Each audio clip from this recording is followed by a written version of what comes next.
All right, and we are live. Good afternoon, everyone, and thanks for tuning in and joining us today for another episode of the Mobs Confession.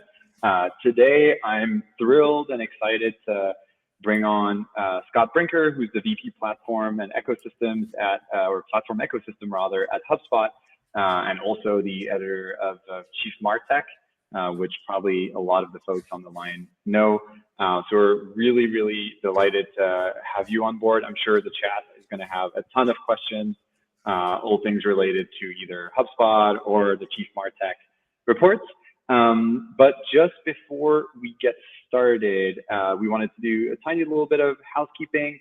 So for those who are here for the first time, please do use the chat. Feel free to ask questions in there, interact with fellow marketers who are in the chat.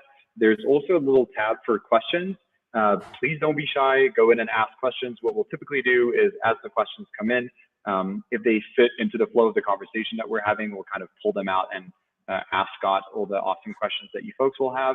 Otherwise, we'll have the remainder addressed in a Q&A session towards the end. But yeah, we're, as I said, really, really excited, Scott, to have you here. Thanks a ton for joining.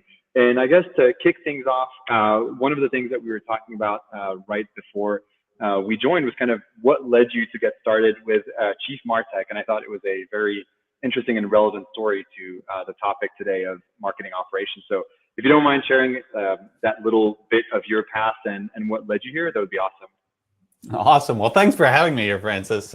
Yeah, okay. So my first confession is like, how did I get into this mess? Yeah, so we were chatting earlier, back in the days of Web 1.0, I was leading the technology team at a web development agency. We would get hired actually by fairly large companies like Citrix and Siemens, to build out their solutions on the web, and it was usually the marketing department that would hire us, but it was my job leading the technology implementation team for the agency to then go and talk to the IT department of that client, so we could actually figure out how we connect this to their systems and make it work and all those actual details. And so it was doing that, like sneaker diplomacy between the marketing department and the IT department at these companies, that two things were really clear. One is they were not speaking the same language. Like there was just this gulf of understanding between them. But at the same time, like the actual things that needed to happen for the company and the way it was increasingly engaging with its audience on the web, that these two teams are going to have to work a lot more closely together. And so just of having one foot in the tech world and one foot in the marketing world, I just got really fascinated by coming across more and more of those hybrid profiles like myself who are like, yeah, no, listen, we get the technology, but we can also talk to the marketing team, and might there actually someday even be people whose whole profession would be marketing technology and operations in the marketing department. Imagine that. So that's where the blog started. And here we are now. And I guess like a question around that. I mean, I think it's really interesting this idea of having marketers who need things from the IT team and not being able necessarily to communicate and get that information. I guess how much do you think that problem has evolved? Have we come like much closer to solving it? Has the problem kind of evolved and morphed into something new? I'm just curious on your take around this. Yeah, it's a great question. And I mean, I'll give my answers, but in some ways my answers are like an amalgamation of the aggregate. And the truth is that, yeah, this still has high variance from one company to another. There's some companies where the relationship between IT and marketing is incredibly sophisticated and collaborative. And then there's other firms that, are still very early in their journey. But I actually think, in many ways, marketing for the past 10 years, on average, I think actually leaped far ahead. Like the original problem was both IT wasn't necessarily able to serve marketing the things it wanted, but marketing wasn't even really clear on what it is they wanted or how that would actually work, and I think just out of necessity being the mother of invention, over the past 10 years, most marketing departments, a lot of marketing departments have actually gotten pretty sophisticated about what it is they actually want to do online, what sort of digital capabilities they want to put in place. And so interestingly, I think you and a number of companies saw the marketing department get much more sophisticated about those things than necessarily their counterparts in IT were even, fully aware of or appreciated. What's interesting now is I think the landscape is shifting again, partly here because of just that acceleration of digital transformation, that COVID triggered. Is actually you're seeing this overall digital maturity of organizations rise up quite a bit. And I think actually we're now starting to see cases where it's time for a little bit of the reverse to happen here, where, it's time to now think about marketing reintegrating further into more of a company-wide digital stack. So, but again, your mileage may vary. It's very situational dependent. Yeah, your experience may differ from this. Yeah, and I guess I think it's a good segue also into this idea that we might look at having a marketing stack that integrates better with the rest of the company stack. And so when you look at the kind of the landscape of MarTech that you typically put together in like this massive map that I hope everyone on the call knows about. There's always consolidation and expansion within markets. And I'm curious to get your take on, do you see different areas like more likely to consolidate? Is there, are we still going to see that map expand? Can we expect to have 20,000 companies listed next year and maybe 53 years from now? For the sake of the people helping you put it together, I hope not, but curious to get your take on that. Yeah, it is really interesting dynamics. I think there's maybe two questions we can address there. One is just, what is that distribution in the landscape? Because that graphic I produced, while it's a fun slide, it actually does not do a very good job at all of representing the structure of the industry. That if you were to take all those companies and you were to order them by either say their revenue or their market cap or, customer install base or things like that, pretty much any of those metrics would all correlate. And you'd see it as a long tail, where at the head of the tail, there's some very large companies, that are arguably highly consolidated for this, right? Adobe, Salesforce, Oracle, HubSpot, and then as you start to go down the tail, you still have some incredibly large category leaders, within social media marketing, obviously still in ad tech, but then as you go further down, you get more and more of these specialized niche companies, and they don't all have the same motivation or intention. There's some who they're very small and nichey today, but their ambition is to become the next head of the tail leader. And some of them will. That's just the nature of the technology industry. But there's also plenty that, their idea of success is not necessarily to be a $10 billion company. Even, for a small company that creates a product for a particular niche that, their customers love them, they're making millions of dollars from that. There's lots of other places we've seen in the software world where those are considered tremendous successes. And I think it's important to recognize, in MarTech, you just have, a lot of companies in that long tail. Now, they come, they go, at least over the past 10 years, the rate of churn has not been nearly as fast as the rate of new entrants into the market. Just by the laws of physics, at some point that hits a limit. I don't know that we've quite hit it yet, but somewhere there becomes an equilibrium, and I wouldn't all be surprised if the total number, starts to, shrink. There's almost a different question of okay, well then across all that landscape, where do you see that, evolution happening the most? And that to me has always been a fascinating question, because the answer is it's almost everywhere. In fact, if I didn't know it, if I wasn't looking at the data, if I wasn't looking at it empirically, I would say, oh, well, let's be logical. Let's take the oldest category in MarTech, which I think sufficiently would be the, web platform, CMS category, right? We had CMS vendors, in 1996. So clearly we've had 25 years. If there's a category that should have just consolidated and said, yep, this is how we're going to do it. No more room for any innovation here. Thank you very much. But yeah, my goodness, you look at like, the web space, and over the past few years in particular, like the innovation that's happening around everything with like Jamstack and like, headless, web, headless commerce. I mean, there's so many innovators, that have entered into the space. I'm like, okay, well, if the oldest category in the landscape has this opportunity to reinvent itself significantly, yeah, like why would we think like any other category on that landscape would somehow be protected, from some new innovation that might be happening over the next few years? Right.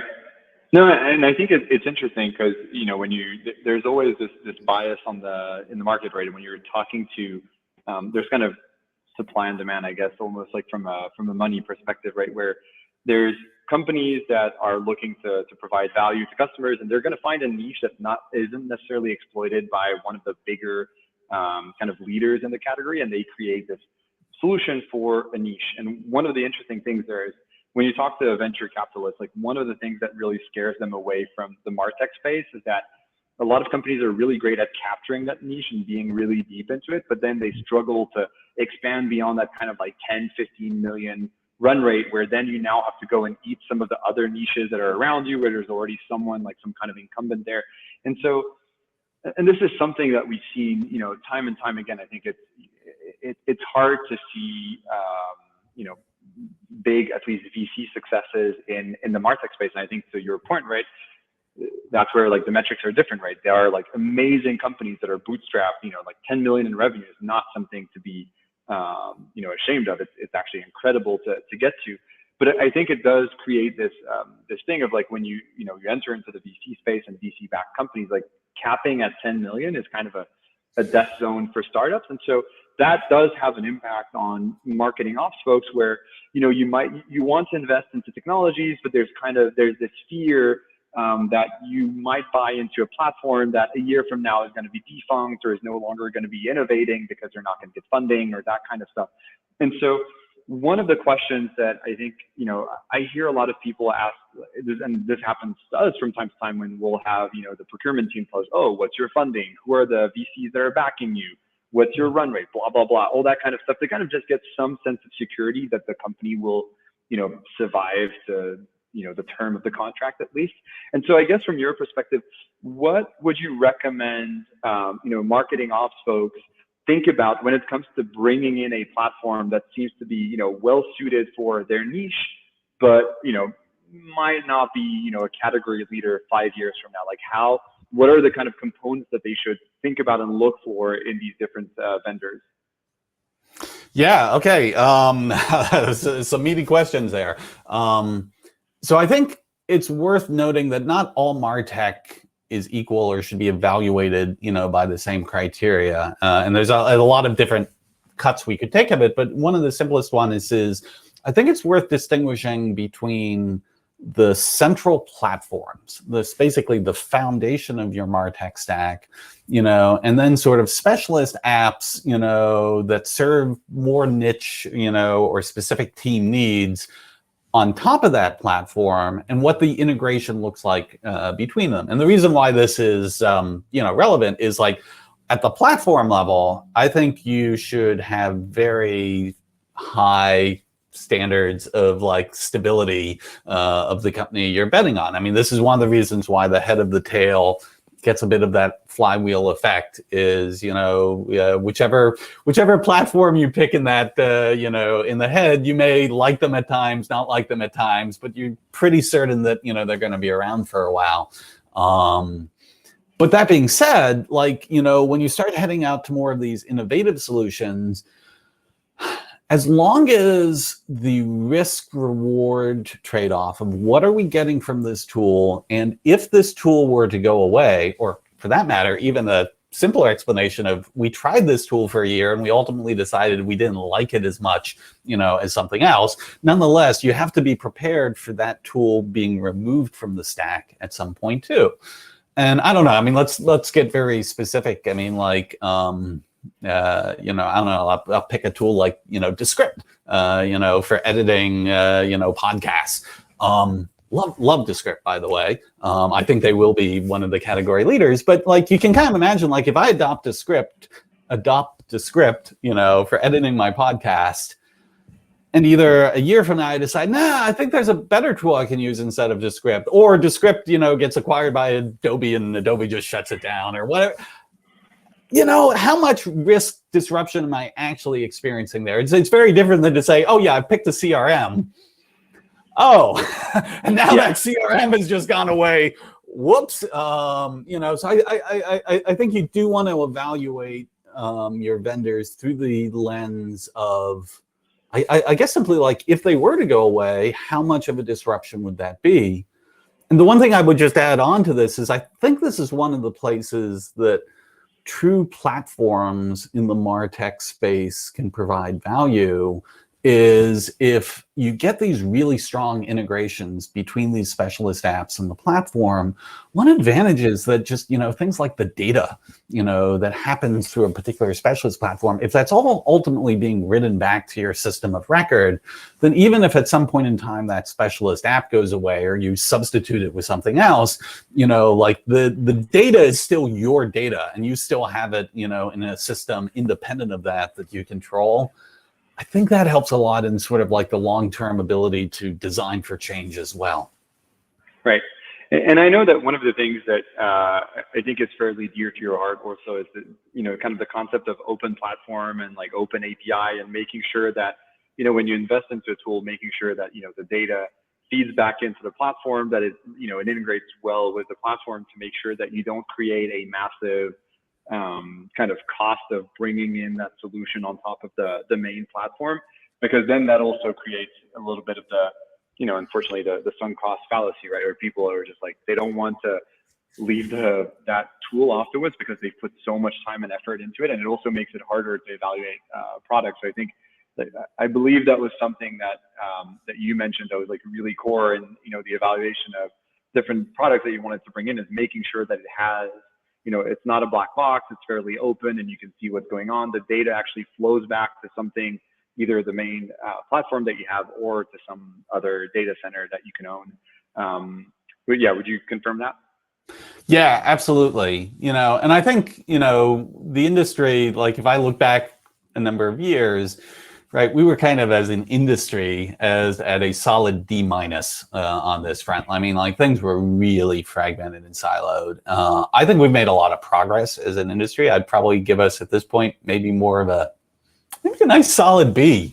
But I think, as an industry, we still have a lot further to go. Like it is clearly not yet an A+ scenario, in integrations, across, the MarTech landscape, because like I pay so much attention to all these surveys again and again when like people ask, marketers like, okay, where are your pain points with your MarTech stack? I mean, it's still always like number one or number two or number three is, well, integration, and part of it is also because like, integration is one of those words that often gets thrown around as like a black and white, I've thrown a switch. It's either integrated or it's not integrated.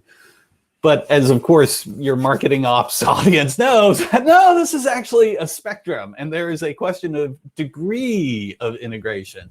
There's degree of how much data is being exchanged. There's what sort of integration is happening at the workflow layer, or even the UI layer, or like adherence to certain like common governance standards. And so when I look at the industry through that lens, I actually think still like there's a lot of runway for us to not just have more integrations, but to have deeper and richer integrations that will just make this easier for everyone. Yeah, and I think you were mentioning like there's a big, there's a couple of big changes that happened. I think like the kind of, we're in a more digital way of doing marketing. One of the terms that I like out there is, we talked about like there's a generation of the digital natives, right? There's also, I think now from a company standpoint, there's a generation of companies to me that are, I call them data native, and it's almost like their whole company and their whole go-to-market is built around this idea that they have a centralized data model that contains everything, and that's, to some extent is a big driver of how they do business, and it's important for the different tools that they try to bring in to actually plug on top of that data warehouse. And so that kind of leads me to wonder, because I think this trend is, is here to stay. How challenged do you feel the kind of established and maybe older technologies out there. Like, I mean, SAP is still it's still big, but it's kind of, I feel like, slowing down. Like even Salesforce, Adobe, how are those companies, going to be challenged by the rise of Snowflake and the fact that so many companies now are data native and they consider, Snowflake to be the data platform of choice, and then everything is like plugged on top of it, from financial systems or financial reporting to the MarTech stack? Yeah, it's an interesting dynamic at play. I think my answer is, so there's my perspective at it from the industry level, and then I'm sure like within any individual company, like their strategic leverage and position, they might answer it a different way. But I think if I just step back and look at it from an industry, is I would actually credit things like Snowflake and, this sort of like universal data layer. And then also just the flexibility of so many things being able to be accessed, like through APIs in the cloud, is that flexibility is actually a good thing for everyone. It's even a good thing for some of the older legacy vendors in the space, because frankly, if they make the data available into, this open data infrastructure, and they make more and more of their services available, through APIs, then it gives their customers enormous freedom to remix, the capabilities that they have with that system with the other things that they may need that they felt they weren't getting, from that legacy vendor. Now, does that reduce that legacy vendor's control over those accounts? Well, yes.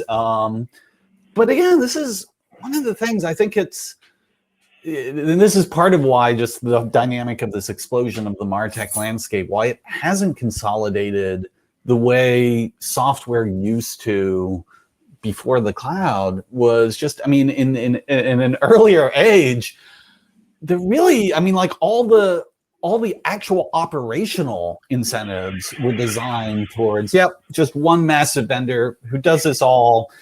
I have a bunch of problems with one massive vendor doing it all because now they've got me over the barrel, for, the foreseeable future. But, it's just, those were the dynamics of the industry. Versus in the cloud, it's just things interoperate. They basically, I might get in trouble for saying this, I feel like they gravitationally pull towards interoperating. Not that we're perfect with it yet, but the gravitational pull is like, let's share the data. Let's share the APIs. There's no reason to have this, really hard siloization that maybe had more genuine benefits 20 years ago. Right. And I'm curious, like from and hopefully you can talk a little bit about this, but from a platform ecosystem perspective at HubSpot, how do you think about the rise of Snowflake and data warehouses, which I feel is a fairly recent trend, at least from being adopted more generally. How do folks think about that, and how even to get marketing people to think about the impact that it has for them? Yeah, well, I think it goes back to what we had started with, this recognition that marketing increasingly has to integrate, if I may overload that word, with the rest of the organization. That even if, let's say I've got all the marketing data within my CRM or marketing automation system that I need to do my actual marketing activities, that's great, that's awesome, I'm happy. I don't necessarily need to pipe the data into something like Snowflake to, change, my success rate.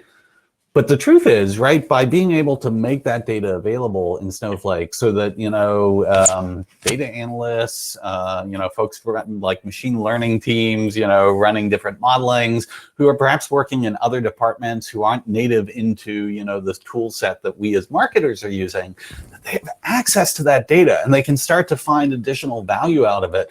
And then even ultimately, right, you see this happening where then, that value ultimately starts to get fed back into those systems. And all of a sudden, marketing's like, well, wait, we're not just contributing data to this greater good. We're actually getting benefit, of what happens from that pool of larger data back in our operational system. So for HubSpot, our ecosystem is now, we got quite a number of the ELT vendors of making it easy for customers to pull data into, different data warehouse platforms. I think we're going to see a lot more of that, just because that's where this industry seems to be headed. And yeah, generally, I think it's one of the strengths of the platform. Yeah. And I love the ELT term. To me, this is like marketing at its best, right? We're reinventing a category, guys. It's no longer ETL, it's reverse ETL or ELT. It's brilliant, right? At the end of the day, it's like there's data in one place, you need to push it somewhere else, just make it happen.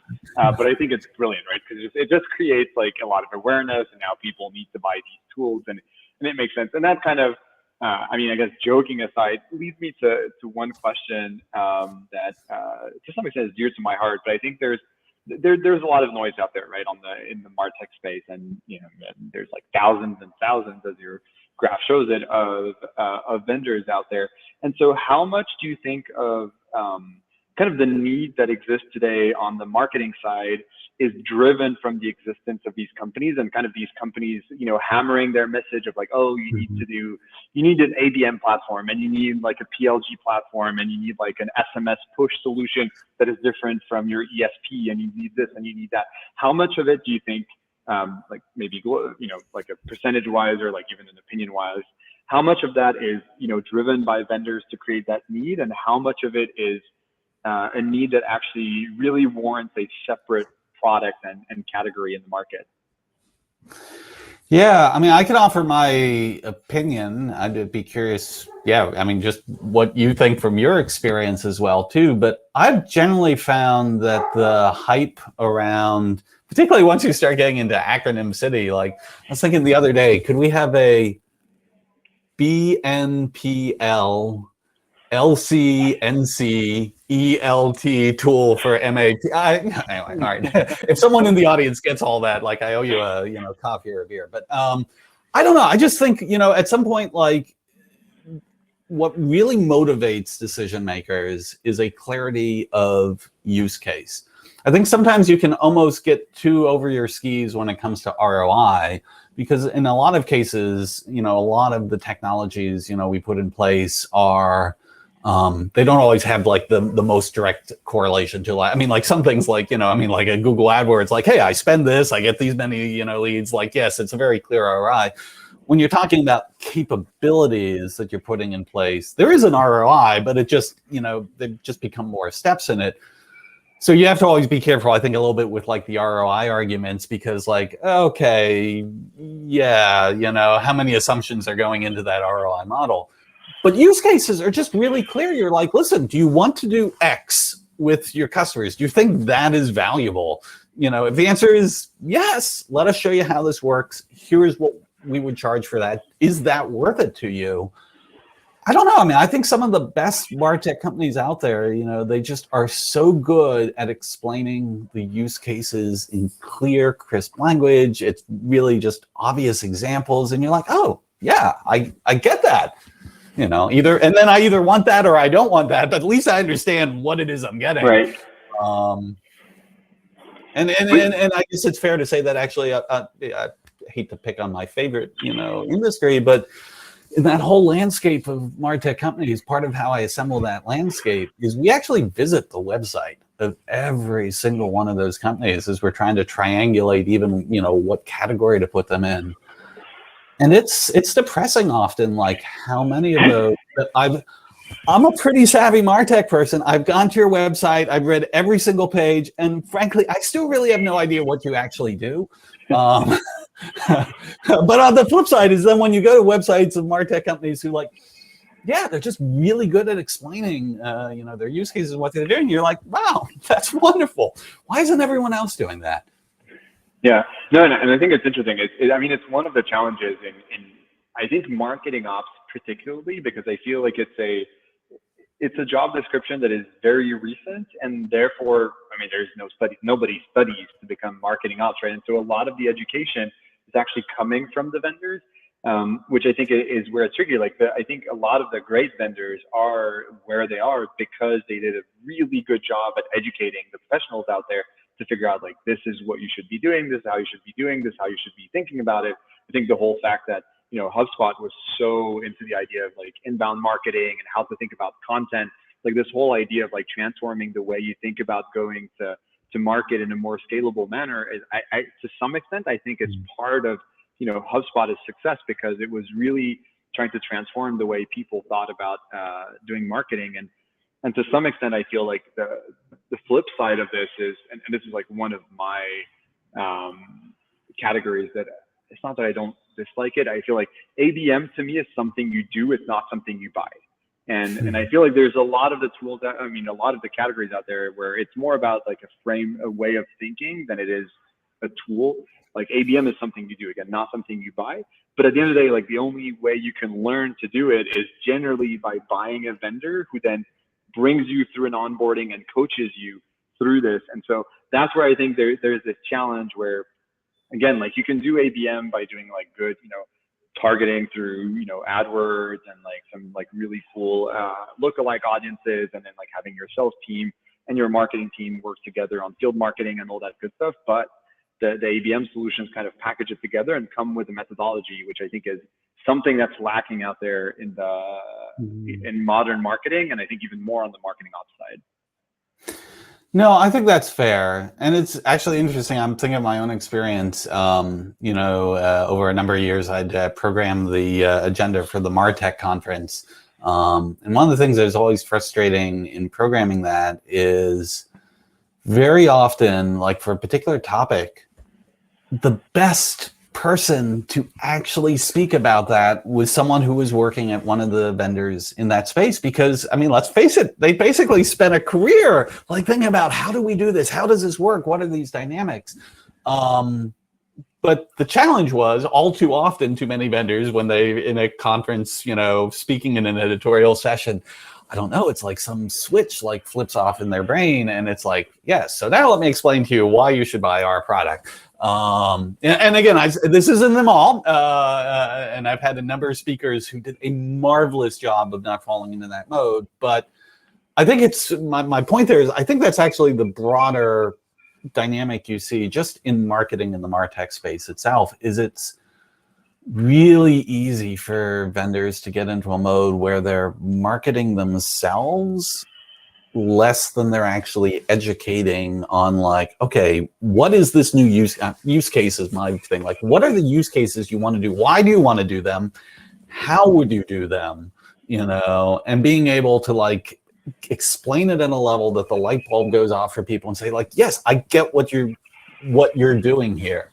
And then at that point, then it's a level of like, oh, well, why should I do that with you? Are there other tools out there that let me do that too? But if you can't get the use cases clear in people's heads, yeah, boy, something you said there in your question about, okay, well, now that I'm in the onboarding process, I'm learning how this thing actually works. I'm like, oh my God, yeah, if you're learning how it works in the onboarding process, like it's too late. Not to say that doesn't happen, but that is clearly a bad time to learn, like, oh. No, so that's what you meant by this. But I feel it is something that's challenging. And actually, I do want to answer Frank's question, which I think is like works in this way, and maybe I'll change it. There's two parts to the question, right? One, like the main question is like, okay, so you're comfortable with the setup that you have, and like how do you go above and beyond kind of just like pipeline, like you start investing into brand awareness and share of voice. And maybe the question beyond that is, when you don't know, how do you find out, right? Because I think one of the biggest challenges in marketing, again, I was talking about this, there's not necessarily like a school or like some form of like, I guess, canon of what should be done in the modern age of marketing, especially in a time of COVID and drastic change. So how do people think about this? And yeah, where do you find answers to questions like these of like, should you invest in like brand awareness, share of voice, or tech? Yeah, no, it's an excellent point. So there's an answer to this. It's almost like the integration question. It's like, we kind of know what the answer is, and we're kind of making some progress in that direction, but we know we've got further to go. And that is ultimately, this has to be professional communities, of marketing ops folks where those communities are outside of the domain of a single vendor. And again, I say this, working at HubSpot, I think HubSpot is a great community. I think we do a great job of educating, the folks who work with us. Salesforce has a great, program, which there's definitely a place in the world for that. But I think there is also a really valuable place for whether it's through conferences or, professional organizations or communities of just, marketing ops peers, to be able to engage with each other and have an exchange of insight and practice and reputations of, who they've dealt with and, what that experience was like. That, obviously, you guys have a spot in the MarTech universe too, but it's like, these sorts of, chats just with, practitioners, and letting other folks just be able to come in and ask their questions and hear that, and not filtering that, but really just trying to facilitate more of that exchange of experience. Yeah. And I think this is one of the, at least from my experience, right? So I spoke at Inbound, I don't know, everything's a blur since COVID, but a couple of years ago, let's say. And I actually, one of the things that I really liked about the conference, and it was a lot of small breakout sessions where you would go into a room, you'd have, companies, and we actually presented with Envision, and we were kind of explaining something that we did for them to, to help them think about how do you do PQLs at the account level in a PLG context, right? Because having one analyst at Facebook super active in your product doesn't mean that Facebook is ready to, to sign an enterprise deal with you. And so how do you think about that, and how do you structure it into your different CRM and process and all that stuff? So it was more thought leadership really than, pitching either one product or the other. And what was really cool is that then there was a bunch of people who came up to us and they're asking questions. And I think to your point, right, that community is so important, because whatever people talk about on stage or things like that, it is one specific use case and one specific context around it and one way of implementing it. But at the end of the day, your use case or the context for your context for the use case is always going to be different. So being able to go and interact with people and get their opinion on how they would think about it, I think is absolutely critical. And so whatever folks can do to, go out there and actually talk about, with other professionals, this is my very specific problem. How would you address it? It helps hear about new products, new categories, new things that you could go and play around with, that I think otherwise it's just very, very hard to discover. Yeah, and I think in truth, you had made the point here, right? This is still actually a really new profession, and so things like communities and the professional mechanisms by which peers interact, those are always a lagging development, in any new profession. And so I expect here over this next 10 years, as this profession is maturing, as its ranks continue to swell, there will be a lot of just inherent momentum towards creating more of those environments, in which, it's really more peer-to-peer based learning. Yep. That makes sense. And I guess maybe switching gears a tiny bit, right? One kind of thought I have, and I'm just really curious to get your take on this, is I do feel we're getting to a point, we're talking about CIO and CMO. I do feel we're getting to a point in the market where it is going to be essential for CMOs to have a data strategy. And data strategy is a pretty vague term on purpose because it can mean different things. But I think up until now, the CIO and CTOs kind of own that data strategy. Where do we store the data? Who's able to access it? How do we structure it in the background? And I think, marketing being more and more dependent on access and insights on top of the data that is being stored to run their job, they're so dependent on it that it's critical that CMOs start thinking about their data strategy and actually having one. So I'm curious about your take on this, and if you see this kind of growing, as if the awareness for this is growing on the market. Yeah, absolutely. In many ways, this is just a correlation, with what we were talking about earlier of the rise in popularity of, things like Snowflake or whatnot, and the aggregation of data across the business and the enterprise. It's okay, well, that's awesome, but it's okay, this is a lot of data, so now all the questions of like, well, what's the structure of this data? What's the metadata? Like, do we have shared like definitions of what things are? Do I know where things are located for what they are? And how that ladders up to your point of like, okay, well, even beyond like the data structures, like what's the kind of data, that either I'm in a position to contribute to the business or I want to consume, from the rest of the business. And again, I don't think like CMOs have to be, just like they don't have to be marketing technologists, they don't have to be data architects either. But I think there's this combination of, first of all, just recognizing, to your point, this is really important. This is where the game is being played. Second, as a result of that, like, you're going to want talent in the organization that is actually capable of doing this. And whether that's talent that's in the marketing org or talent in the IT org, I think there's a variety of ways in which that's being distributed. The answer is probably both. But then the CMO needs to be able to be engaged with it at the level of, really understanding the strategic view of what sort of data they want, the value, and even ultimately like what the strategy is moving forward as the primary interface to the customer of like new data that's going to be coming in. And as we start to engage with customers through new channels, making sure that that lens of, okay, well, what sort of data is going to come out of that channel and how do we leverage that both in ways that are compliant and ethical, but also ultimately then create value for the company and customers too. I mean, God, this stuff is just so much fun. I mean, like, how do you, this is, I felt like for the past 10 years, like, oh, wow, this MarTech thing, this is awesome. This is great. And yeah, but, we'll be done. And they'll be like, yes, so this is great. We discovered it. It's, it's the new world. And now we populate it. We're done. No, oh my goodness, the stuff that's come in the past 10 years was like, like the very beginning, of what we are now on the precipice of here for the next 10 years. And man, people in marketing ops, I'm not just clearly enthusiastic about this, but I think it's just the coolest job because you're like right at the center of making all this stuff happen.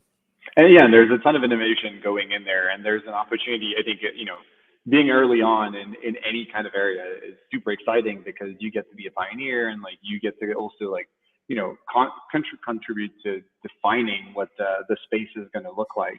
And yeah, I guess like a point on the, on the CMOs kind of needing this data strategy, sorry, like one of the things, and you mentioned, right, it's like thinking about like people that you need in and like processes. And one of the challenges that I see in the market, and this goes back to the explosion of MarTech tools out there, is that a lot of people unfortunately start compensating lack of strategy with abundance of technology, right? And that's why I have like to some extent a bit of a pet peeve sometimes with like ABM solutions, because very often they come in as kind of a standalone tool that is really there to compensate a lack of strategy or a lack of alignment. I think like predictive lead scoring tools also to some extent we're playing this where we have like misalignment between sales and marketing. Let's like just slap some technology on top of that bad boy and everything's going to be great because the machine is telling us that this is the right way to look at our leads.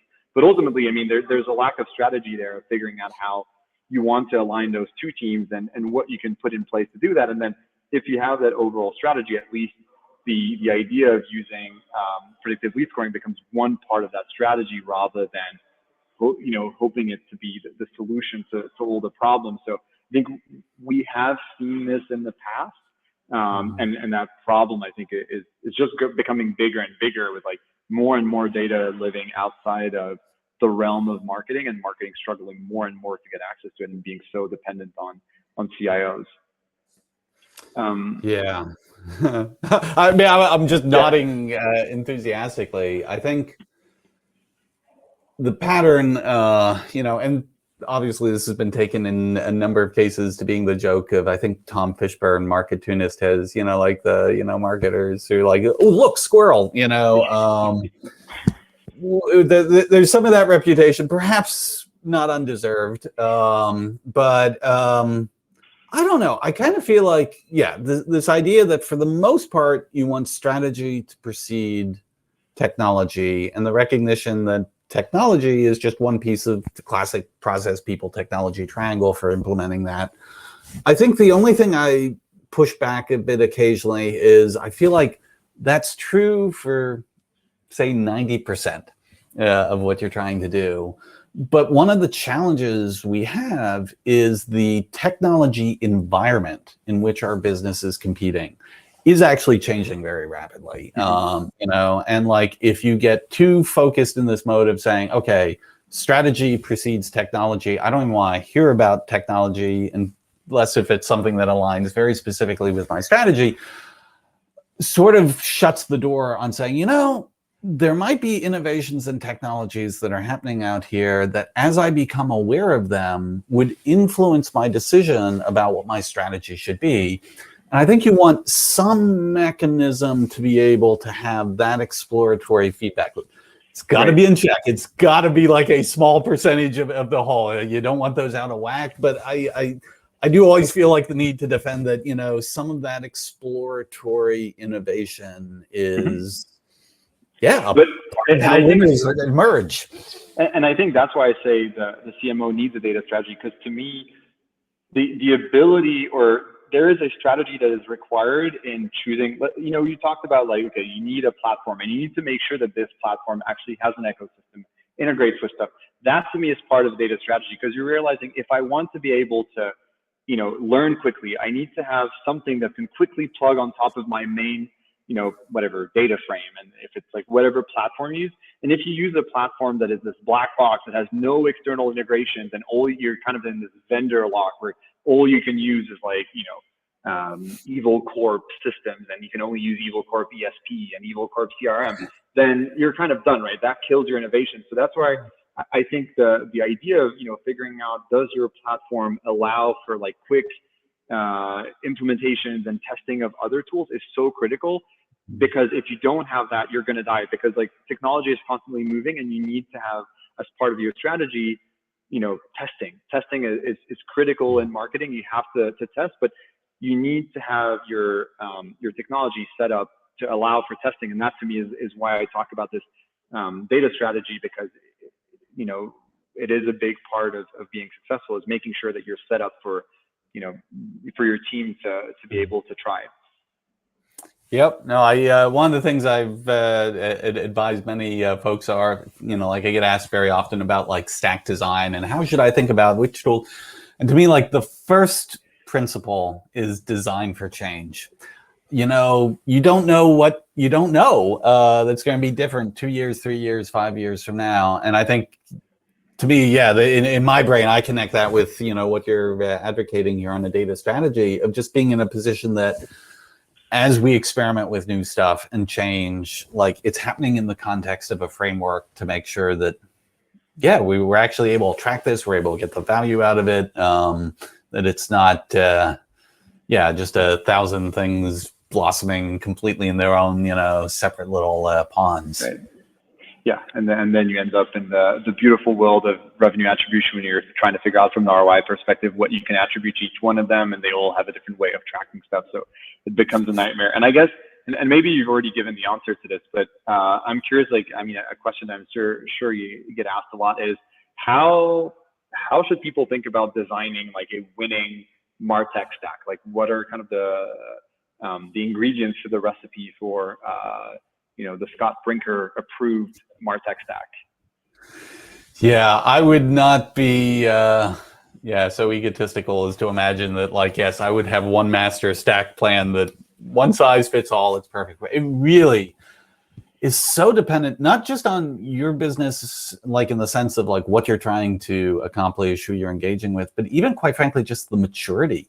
You know, like if you're a company that has a certain like a tech savvy set of, you know, like resources on your team, sort of what's accessible to you and what you might push the boundaries on are I think are very different. Like, I mean, the Snowflake stuff's a great example. I mean, it's like, yes, getting all this data into a common data warehouse and then being able to, you know, run, you know, more advanced analytics and data science work. I mean, this is awesome, but like, yeah, if you're just starting out, that may actually get you in more trouble. It may push you further away from actually delivering value to like, hey, listen, I've got to get customers, win them, engage them.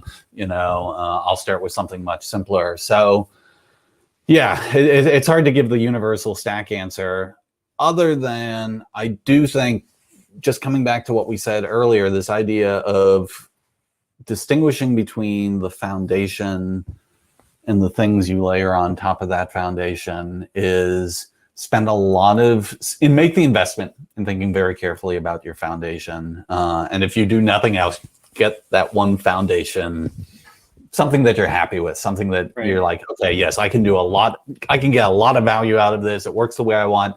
And I vetted it to know that it's open and extensible so that as other needs come, I will be able to layer them on top.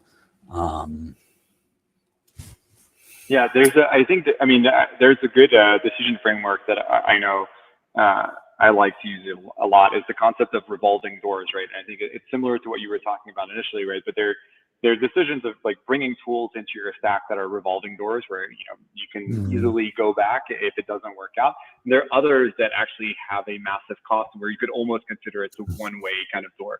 And definitely like the core kind of platform that you're going to bring in, you're deciding that you have to now migrate from one CRM or marketing automation platform to another. That is like a multi-month long project. So that's not a revolving door. But deciding to try out like one widget on your website, no offense to widgets out there, it's something that is fairly easy to remove and then to add back on again. It's relatively low effort on the engineering side. And so even just understanding from you were saying like there's the cost benefit perspective, right? Like how much benefit can we expect? And that should kind of set a max level of what is the effort that it's going to take to test, but also potentially, remove if we realize that the test was not conclusive. Yep. No, 100%. I'm with you.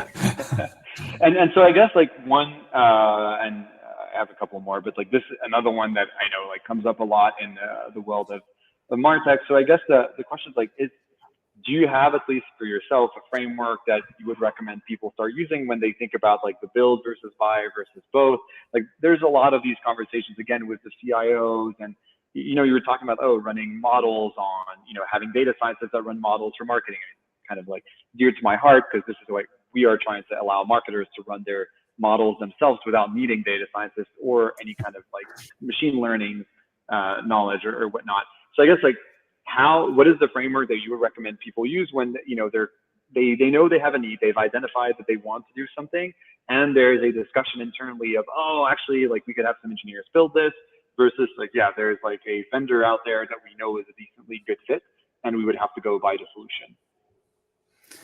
Yeah, that's a great question. I have a framework I use a lot, but it's a little bit different than answering that specific one. So let me answer the specific question, then I'll share the framework too if you're interested. But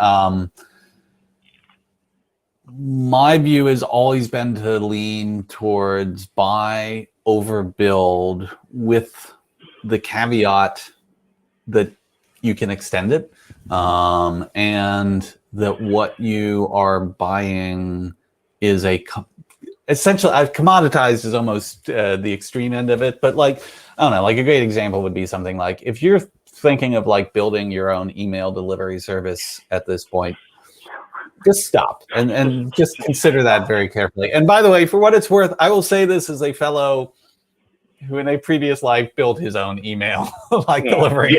Guilty also. I've been there also.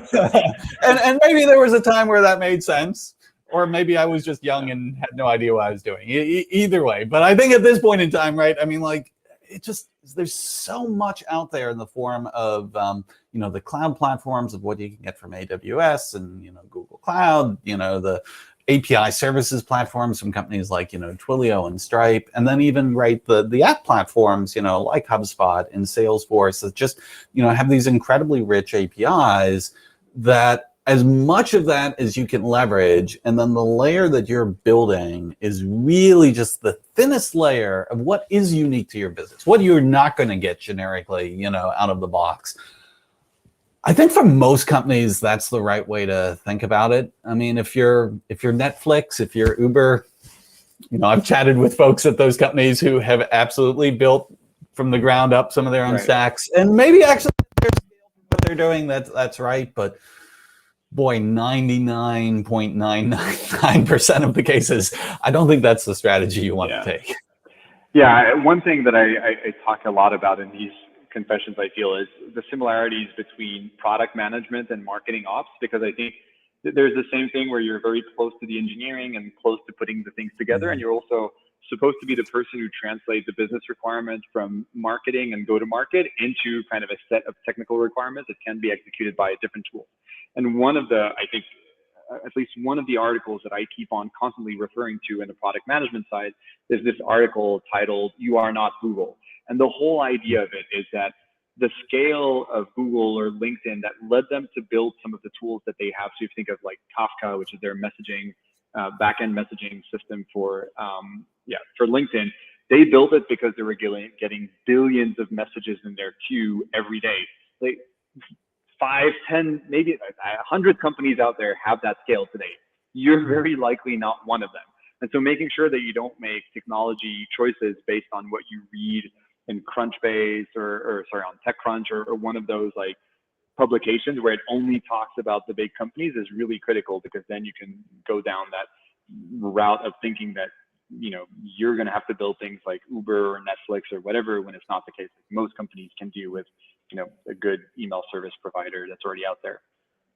Yep. And I think the truth is, I mean, like, to then, because it all comes down to a question of what's the economic term for that? Opportunity cost. You know, it's like, okay, there probably are things actually I want to build that are going to be unique for my business. And I think it's very much at that customer experience layer. I mean, like, you know, again, like we can look at websites, it's like the classics. I mean, how many websites do you go to that they still kind of suck, you know, and you just run into these frustrations. Like, this is a layer where almost by definition, the experience, you know, there has to be unique to your company, right? It just starts to get so deeply entwined with what you're actually delivering and what, you know, the digital customer experience is. Like, invest that energy and effort there. And if you're instead wasting those resources, you know, on things that are capabilities to support that you can get off the open market, it just there's a place in the world for custom development. Just direct it where it should be. But how do you justify that? Because I mean, this is something that like people struggle with out there, where, you know, the CTO is saying, oh, but like we have engineers who could build this in 2 days. It's not a problem. And, you know, and then the CEO is saying, oh, if we have 2 people who can build it, why are we considering paying $100,000 a year to have it? What can you use to push back on that? Because it always seems, you know, it's this thing where like people think they're 10 times better than they are, and they think whoever they're looking at is 10 times worse than they are. So it creates this kind of like 100x ratio constantly. How can MOPS professionals kind of combat that a little bit and make sure that they can bring in tools that are going to actually help them and not slow them down? Yeah, I mean, that's a really, I mean, it like, aside from all the literature and all of known history of software development, right? I mean, like, I don't know of anything that actually has been, built in 2 days that then like, oh, well, that was it. And it just worked perfectly and nobody ever went back to it. I think almost any company at any size has done any engineering whatsoever, right? I mean, tech debt is just, I mean, it's not just a well-documented phenomenon in the world. The moment you develop any software of any kind for any purpose yourself, wait a few months and you will, oh, yes, this is tech debt, because now I want to change this, but these folks who would change that are already now they're committed to something else. And what do? Do I yank them off of that? And then like, where, you know, and so I suspect actually, and I might be wrong here, but I suspect, I mean, just as you get with more experienced, you know, CTOs and CIOs, they know these dynamics, you know, really well. And so I think, you know, if you really look at the full loaded costs and you say, okay, the full loaded costs of really building and supporting and maintaining this versus the commercial solution is both yes, clearly in the column that we should just build this. which makes me highly suspicious of who you're looking in your vendor set that you're comparing against. But also, again, going back to the opportunity cost, it's not just like, oh, well, could we build this? It's the recognition that if we are building this, and even if, we could save some money from what we would, get off the open market, if the opportunity cost of what I'm not able to spend those resources doing, I could spend my day, like I could get a cow and I could like milk it, and it would, I don't know, maybe if I drank enough milk, it would be cheaper than buying it at the store, but, wouldn't get very far in my MarTech career, that's for sure. I love that. And we're at time, and I think this is a perfect analogy to end on. So Scott Brinker, thank you very much for joining us and not, taking time away from milking your cow to actually talk about MarTech today. This was awesome. I hope everyone that was out here enjoyed the conversation as well.